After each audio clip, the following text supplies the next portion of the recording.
ദൈവത്തിന് മഹത്വം.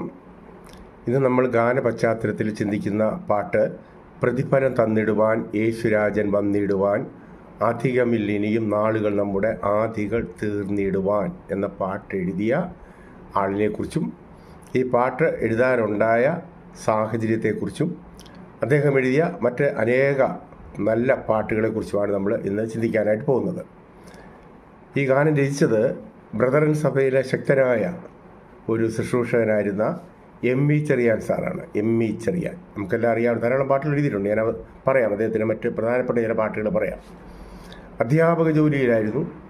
ആ ജോലി രാജിവെച്ച് പൂർണ്ണ സമയം കർത്താവിൻ്റെ വേലയ്ക്ക് വേണ്ടി ഇറങ്ങിയ ആളാണ് എം വി ചെറിയാൻ സാർ.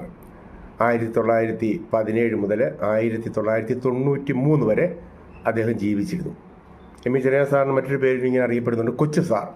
കൊച്ചു സാറെന്നും ഈ ദേവദാസനെ അന്ന് അറിയപ്പെട്ടിരുന്നു. അപ്പോൾ 1993 വരെയുള്ള കാലഘട്ടത്തിൽ അദ്ദേഹം ജീവിച്ചിരുന്നു. പല നിലകളിൽ അദ്ദേഹം പ്രസിദ്ധനായിരുന്നു. സുവിശേഷകൻ, വേദ അധ്യാപകൻ, കവി, അതുപോലെ തന്നെ ഗാനരചയിതാവ് എന്നീ നിലകളിലൊക്കെ അദ്ദേഹം അറിയപ്പെടുന്നു. അദ്ദേഹത്തിൻ്റെ ഭാര്യയുടെ പേര് മറിയാമ്മ എന്നായിരുന്നു. അദ്ദേഹത്തിന് 8 മക്കളുണ്ടായിരുന്നു.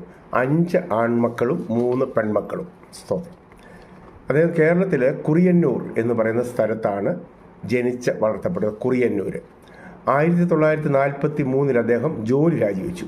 പൂർണ്ണ സമയം കർത്താവിൻ്റെ വേലയ്ക്കായിട്ട് ഇറങ്ങി. സ്തോത്രം. പൂർണ്ണ സമയമായിട്ട് ഇറങ്ങിക്കഴിഞ്ഞ് അദ്ദേഹം ഒരു സംഘടന രൂപീകരിച്ചു. ചെറുപ്പക്കാരെ ഈ സുവിശേഷ വേലയിലേക്ക് ആകർഷിപ്പാനും അവരെ നല്ല നിലയിൽ ഉള്ള മൂല്യങ്ങൾ പറഞ്ഞു കൊടുത്ത് ക്രിസ്തീയ വിശ്വാസത്തിൽ ബലപ്പെടുത്തി നിർത്താനും ഒക്കെ ആയിട്ട് അദ്ദേഹം രൂപീകരിച്ച സംഘടനയുടെ പേര് YMEF എന്നായിരുന്നു. Young men's evangelical fellowship. ഈ സംഘടന അദ്ദേഹം രൂപീകരിച്ചു. അദ്ദേഹത്തിൻ്റെ പ്രധാനപ്പെട്ട പ്രവർത്തന മേഖല മധുരയായിരുന്നു. 1955 മധുര ബൈബിൾ കോളേജ് അദ്ദേഹം സ്ഥാപിച്ചു. മധുര ബൈബിൾ കോളേജ് എന്ന് പറയുമ്പോൾ നമ്മളൊരു വലിയ ഇന്നത്തെ പോലെ പല നിലകളിലുള്ള അങ്ങനെയില്ല. അദ്ദേഹവും കുടുംബവും താമസിച്ചിരുന്ന ഒരു ചെറിയ വീട്, ആ വീട്ടിൽ തന്നെയായിരുന്നു ബൈബിൾ സ്കൂളായിരുന്നു. സ്വന്തം. അപ്പം ആ ചെറിയ വീടിനകത്ത് ഇതെല്ലാം കൂടെ ഒരു ഇവാഞ്ചലിക്കൽ ലൈബ്രറി ഉണ്ടായിരുന്നു, ബൈബിൾ സ്കൂളുണ്ടായിരുന്നു, അതുപോലെ തന്നെ സന്ദർശകർ, ചർച്ചിലെ ദൈവമക്കൾ, ഇങ്ങനെ എല്ലാം കൂടെ ആയി കഴിയുമ്പോഴത്തെ എല്ലാവരും കൂടി ഇങ്ങനെ വന്നു കാര്യങ്ങളൊക്കെ ഇങ്ങനെ പോയിക്കൊണ്ടിരുന്നപ്പം വലിയ ഇടുക്കവും ഞെരുക്കവും ഒക്കെ ഭവനത്തിൽ അനുഭവപ്പെട്ടു.